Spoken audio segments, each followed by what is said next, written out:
जय हिंद फ्रेंड्स। तो हम पढ़ रहे थे सुभाष राम की एम लक्ष्मीकांत, है ना। शुरू करते हैं आज का सेशन। हमेशा की तरह मोटिवेशनल कोट या प्रेरक विचार के साथ। तो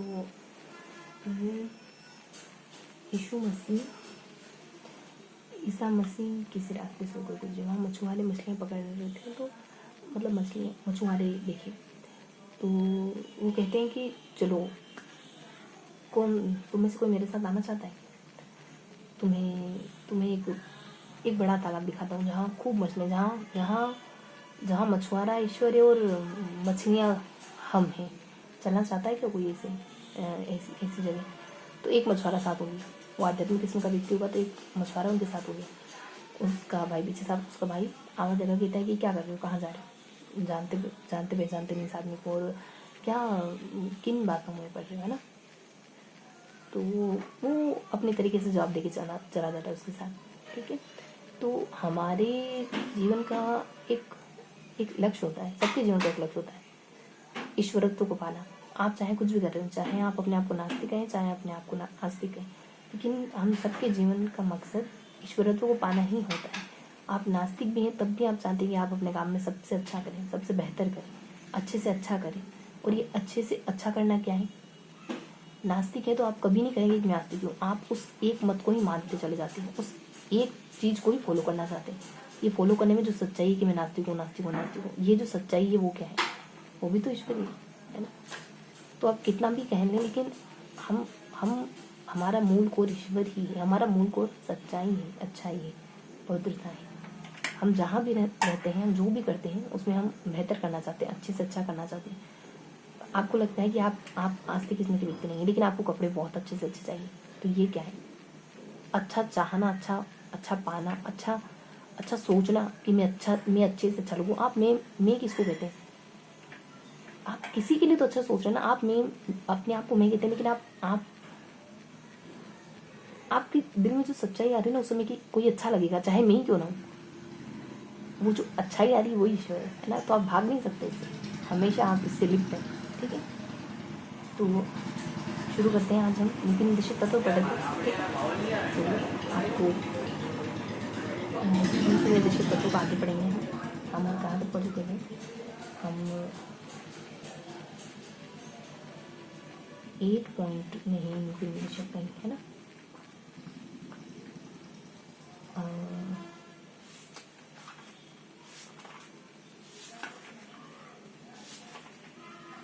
संशोधन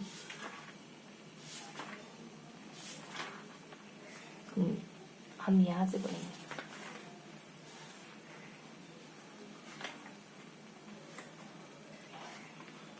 ये पेज पढ़ेंगे आप, ठीक है। तो इसमें उनको क्या करना है? संसदीय व्यवस्था को पढ़ना है। समय भी है आज अपने पास, है ना, और चार्ज भी है ना। चार्ज का इशू रहता है, तो चार्ज भी फटाफट से इस पेज को अच्छे से लर्न करते हैं, ठीक है। पढ़ते हैं, देखते हैं क्या इंपॉर्टेंट चीज़ें हैं। संसदीय व्यवस्था की विशेषता क्या होती है? नामिक या वास्तविक कार्यपालिका, यहाँ से लगा गया आपको। नामिक या वास्तविक कार्यपालिका या बहुमत प्राप्त दल का शासन और सामूहिक उत्तरदायित्व, है ना। तो बस नामिक 2 तरीके की, है ना। ये बहुत सरल सी बातें हैं कि एक 2 तरह की कार्यपालिका होती है। फिर जिस दल का बहुमत होता है उसी का शासन होता है, उत्तरदायित्व सामूहिक उत्तरदायित्व होता है। आपको फटाफट से याद कर लेना है, ठीक है। तो ये जो है वो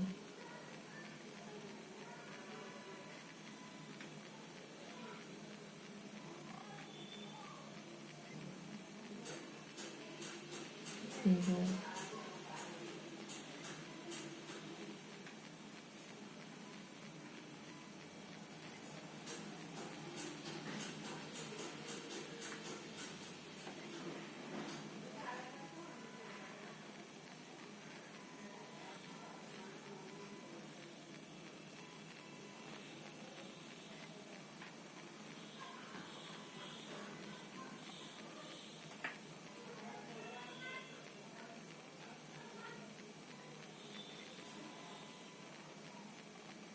तो ये तो हम लोग पढ़ लिया।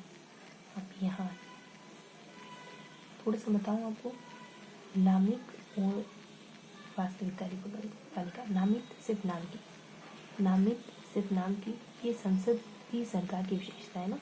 तो दो पहलू होते हैं, एक नाम का और एक मतलब दो तरीके के ये होते हैं इसमें।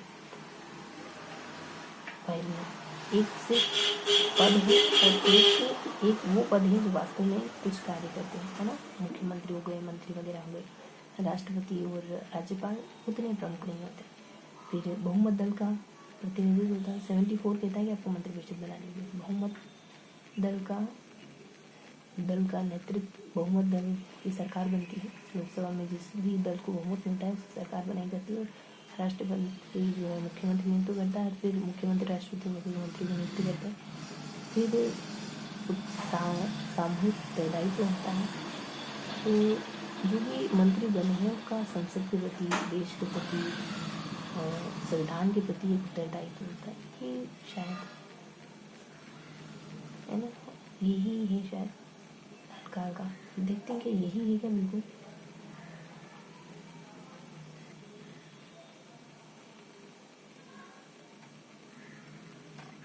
यही है। अब इससे बेहतर हम थोड़ा सा चेक करते हैं फिर यहाँ आ जाते हैं, ठीक कि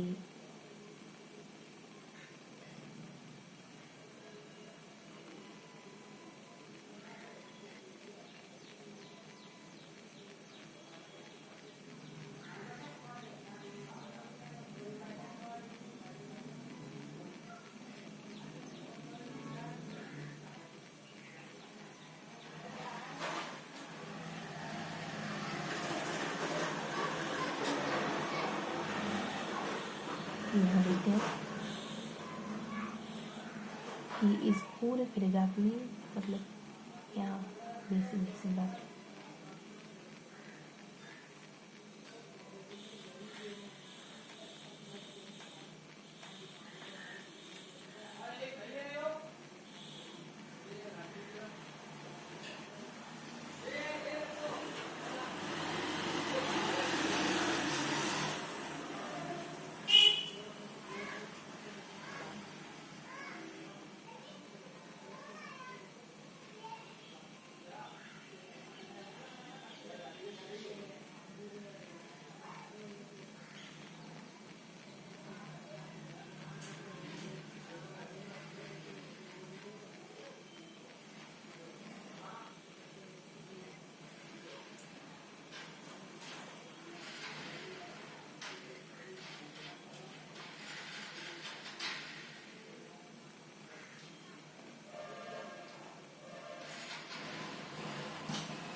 तो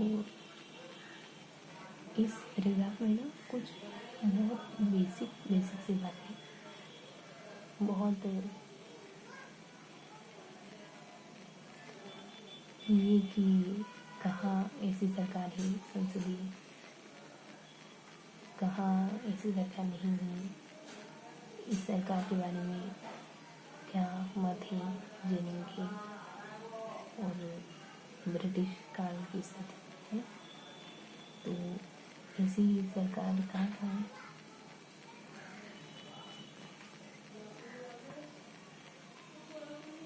पंजाब है ना।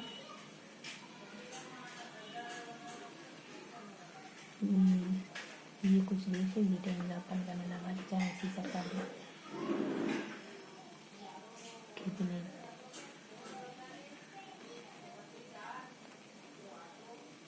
और जहाँ इसके विपरीत सरकारें में देश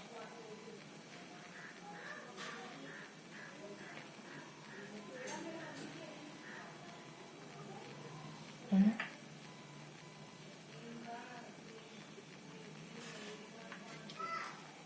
जाने पहचाने देश है हमारे।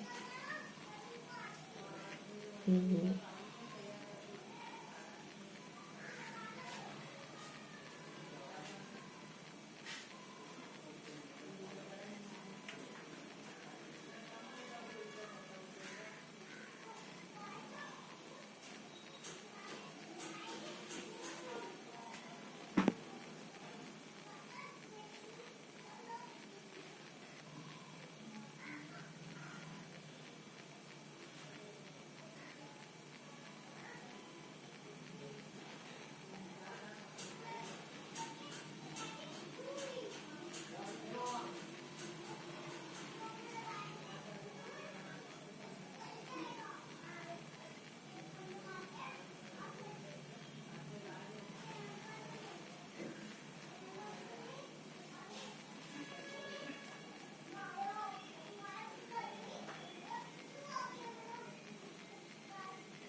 पढ़ लिया।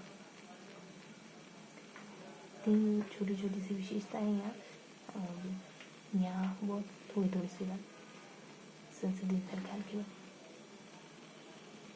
कि किन देशों में सरकार है, किन देशों में नहीं है, जेनिंग क्या कहते हैं इसको लेकर, और मैकिंटोश क्या कहते हैं इसको लेकर, और कैसा इसका कॉन्सेप्ट होता है ना। जिन देशों में सरकार है वो अपने पड़ोसी देश हैं बहुत छोटे, जापान में होगी इसको मतलब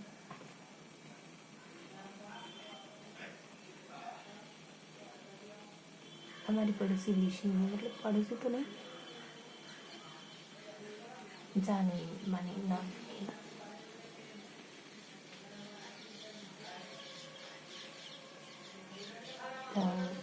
भारत, कनाडा, जापान, ऐसे कुछ ना। और जहाँ ऐसी सरकार नहीं है ये भी हमारी जाने पहचाने देश, अमेरिका, रूस, ब्राज़ील और श्रीलंका। और आप सुन रहे हैं ना, वो थोड़ी थोड़ी सी बातें, ज़्यादा नहीं है। ये 3 विशेषताएं, और ये 3 विशेषताएं एकदम कंक्रीट है, और इससे पहले एक बस एक आधार बना रखा है। ये आधार ही तो है संसदीय सरकार का, है ना। क्या कहते हैं, कहाँ है कहाँ नहीं है। जेनिंग कहते हैं कि कैबिनेट सरकार है, क्योंकि उत्तरदायी होते हैं मंत्री इसके लिए। वेस्टमिंटन इसको प्रधानमंत्री शासित, ये अपना फर्स्ट वर्जन हो गया लगभग। अब चेक करते हैं क्या, हाँ, और यहाँ 74 और यहाँ 75 अनुच्छेद। यहाँ कहते हैं कि उत्तरदायी होती है 3 विशेषताएं, एक हाँ उत्तरदायी तो है सभी मंत्रियों का, और एक दल, बहुमत वाला दल बनाता है सरकार, और एक 3 छोटी छोटी सी बातें हैं, पता नहीं गलती मिस हो गई है ना पहली वाली। हाँ ठीक है, थोड़ा सा चेक करते क्या है। तो यहाँ देखते हैं, ठीक है, ये तो अपन जान गए, है ना, कि जेनिंग क्या कहते हैं, और ये ग्रोसमैन और मैकिंटोश प्रधानमंत्री शासित सरकार, ये भी जान लेते हैं। अब जो भी इक्का दुक्का बातें बन उसको देख लेते हैं ना, ज़्यादा कुछ भी नहीं चाहिए। ये कुछ अनुच्छेद ध्यान रखना है आपको, और ये वेस्टिंग एक है ना मॉडल, ये ध्यान रखना है।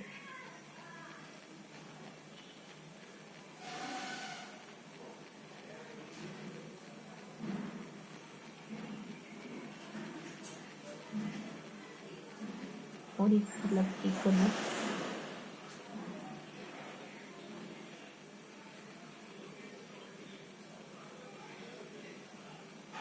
ठीक है। तो 3 पॉइंट्स ध्यान रखना इसके बाद,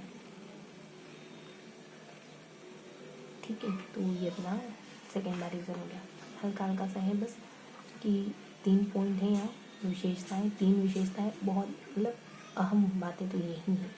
अहम बातें यही है कि 3 विशेषताएं केंद्र संसदीय सरकार की, और तीनों विशेषताएं सिंपल से कार्यपालिका है, मतलब वास्तविक है और नामित है, और प्रमुख दल का होता है नेतृत्व, और उत्तरदायी सरकार बनती है। ये 3 अहम विशेषताएं, यहाँ का संबंध 74 से और यहाँ का 75 अनुच्छेद से, है ना। आगे डिस्कस करेंगे डिटेल्स।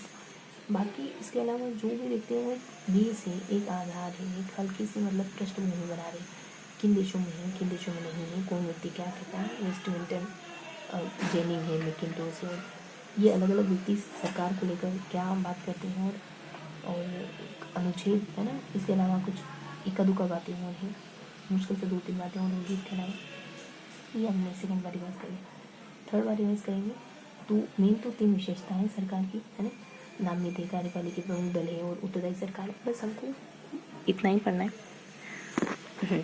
समय भी है हमारे पास, और बस 15 मिनट हो चुके हैं, ठीक है। तो ये 3 छोटी छोटी सी विशेषताएँ हैं, अनुच्छेद 74 है, 75 है, ये लास्ट का रीज़न है ना। इसके अलावा कुछ बेस है संसदीय सरकार का, मतलब इसके अलावा पृष्ठभूमि कहाँ है कहाँ नहीं है, कौन व्यक्ति क्या कहता है, और इसके अलावा अगर कुछ बच जाता है तो वो सहज सिंपल सिंपल से और किरण अनुच्छेद मतलब इसके अलावा भी हो जाता है वो सिंपल सा है, कुछ एक दो का दुका फैक्टर बच जाते हैं। ये अपना तीनों बार एग्जाम हो गया, फटाफट से अपन नोट्स बना लें अगर 18 हो गए तो।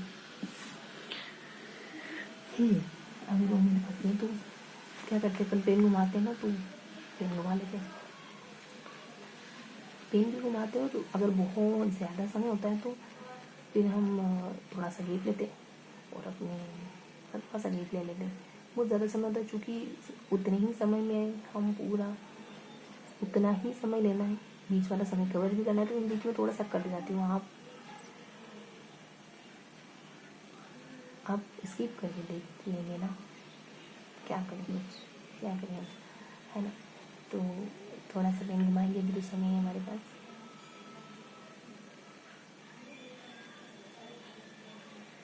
देखेंगे अपन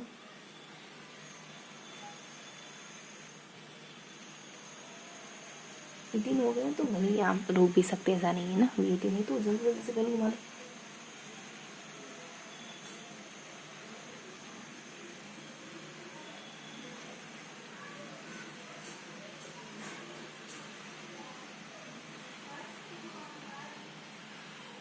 ये हो गया।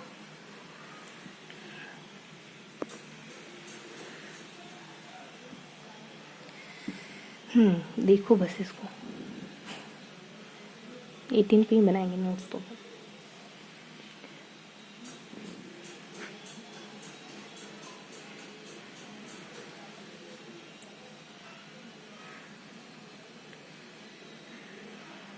ठीक है, तो अब नोट्स बनाते हैं कि हमने क्या पढ़ा, मतलब थोड़ा सा लिखेंगे नोट्स, क्या कहें, थोड़ा सा लिखेंगे कि हमने क्या पढ़ा। तो हमने यहाँ कुछ पढ़ा है ना, ये एक पेज पढ़ा हमने, ठीक है। तो क्या जाना है इसमें, 3 विशेषताएं ना संसदीय सरकार की अलग अलग, है ना। ये कुछ 3 विशेषताएं, 3 विशेषताएं हल्की हल्की सी हैं कि बहुमत दल का नेतृत्व होता है और मंत्री उत्तरदायी होती हैं और एक नामित होती है और एक कार्यरत होती है। ऐसे कुछ 3 पॉइंट थे, 74 75 ऐसे कुछ 3 पॉइंट थे। सामने की तरफ कुछ और बातें मेंशन थी, जैसे कुछ बेस है ना कि किन किन, मतलब एक एक थोड़ा सा पृष्ठभूमि कवर करके दी यहाँ पे, है ना।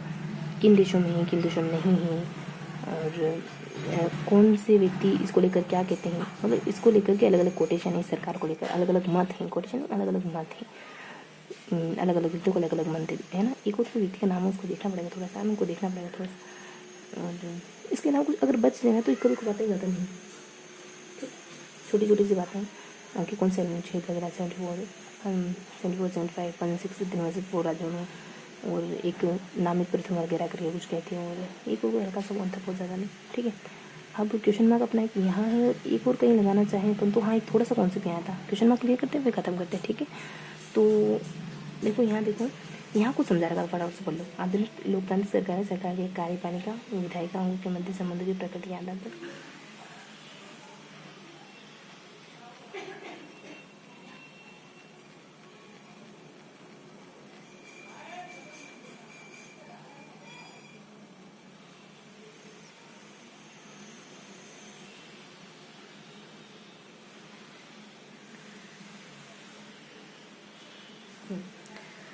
तो संसदीय सरकार जिसमें विधायिका के प्रति उत्तरदायित्व होता है, और गैर संसदीय सरकार जिसमें विधायिका के प्रति उत्तरदायित्व नहीं होता है। छोटा सा कॉन्सेप्ट है, उत्तरदायित्व की भावना होना, उत्तरदायित्व की भावना ना होना, ठीक है।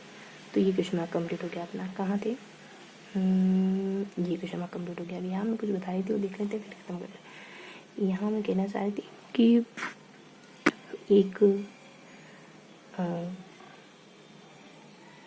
हाँ, ग्रोसमैन और मैकिन्टोश, और एक मैं बताना चाह रही थी आपको वेस्टमिंस्टर मॉडल, है ना। तो क्वेश्चन मार्क तो कंप्लीट हो गए अपने दोनों ही। कहाँ है, जल्दी जल्दी खत्म करो। इल्म नई कैटेगरी में सारा है। मिलते हैं अगले सेशन में, तब तक के लिए जय हिंद।